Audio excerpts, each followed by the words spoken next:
Magandang araw, Pilipinas! Ito ang Valiente News hatid sa inyo ng Office of the Vice President.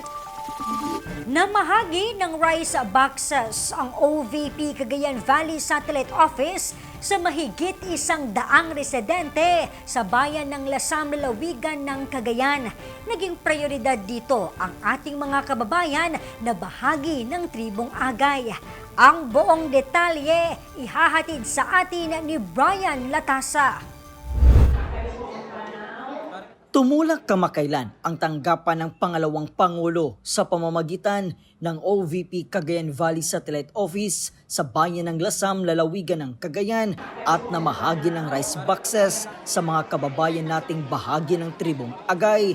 Ang aktibidad ay bahagi na mas pinalawak na relief for indigents and individuals in crisis and emergencies o RICE program ng tanggapan na nakatuon sa pag-alalay sa mga Pilipinong apektado ng sakuna at krisis.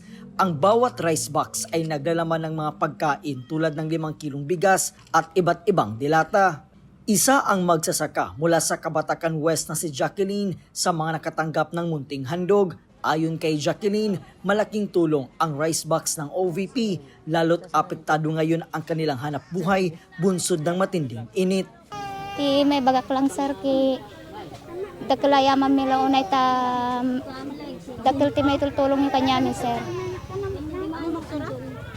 Tada kami nga marigrigat ki ti da kayo nga medyo na da mabalin na iti biag. Dakel may tultulong yung kanyamin unay sir. Nahandugan din ng rice box si Mary Jane ng Barangay Sicalaw. Kwento niya sa amin, wala silang hanap buhay ngayon dahil hindi makapagtanim ng palay at gulay, bunsod ng sobrang init ng panahon. Ang masasabi ko lang sir ay malaking pagpapasalamat namin sir sa kay Vice President Sara Duterte. Gaano na to kalaking tulong, ma'am? Oo sir. Gaano kalaking tulong po? Malaki sir, malaki sir dahil ngayon ay krisis sa amin dito sir ngayon. Kahit na malayo sa amin sir, nakarating dito sir yung tulong para sa amin sir. Sa kabuuan, umabot sa 141 na kababayan natin mula sa tribong Agay ang pinaghandugan ng rice boxes ng tanggapan. Nagpapasalamat kami sa Office of the Vice President dahil ang Lasam ay kaloob-looban. Pero napansin ng Office of the Vice President, kaya tuwang-tuwa kami at talagang nagpapasalamat kami sa programa nila.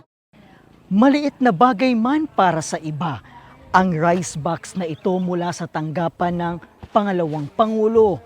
Pero para sa ating mga kababayan dito sa bayan ng Lasam, Cagayan, isa itong simbolo ng malasakit at malaking ginhawa para sa kanilang pang-araw-araw na pangangailangan.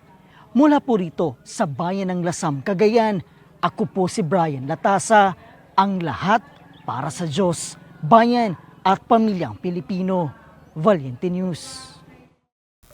Marami pang mga balita ang dapat abangan dito lamang sa Valiente News. Ako si Claudette Loreto. Mahalin natin ang Pilipinas. Maraming salamat.